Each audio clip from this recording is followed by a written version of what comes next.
daawadayaal waxaan ku suganahay xaafadda Istanbul B ee magaalada Hargeysa. xaafadan waa xaafadan yara waana xaafadii aynu wiikii hore ka sameynay fiidiyowga. markii aan fiidiyowga hore duubaynay waxaan la kulmay arrin aad iga yaabisay taasoo ah booyadu waqtiga xaafadda timi ay dadkii u shubi kar weyday ama ay ka carartay taasoo waqtiga dadku aad u oomanaayeen. intaa kadib dad fara badan ayaan la xiriiray aan ka codsaday inay xaafadan biyo u keenaan. mid ka mid ah dadkii aan la xiriiray oo muxsin oo dhalinyaro reer Soomaaliland ayaa waxa ugu deeqay 3 booyadood oo biyo ah oo Siciid Jaamac oo nin dhalinyaro reer Soomaaliland oo aad wada garanaysaan. waxaana 3dii booyadood iminka ku wareejinayaa gudidii xaafadda.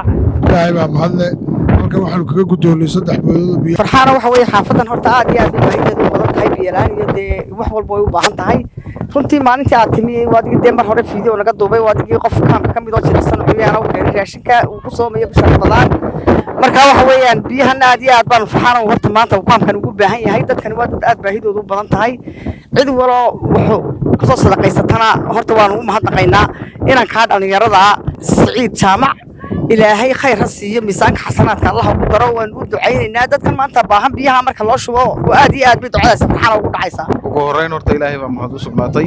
maanta waxaan ku suganahay xaafadda Istanbul B kaamkaas oo waxa weeyaan ay ka jirto baahiyo fara badan. baahiyaha ugu daran ee ka taagan waxa weeyaan biyo la'aan baahsan baa ka jirta.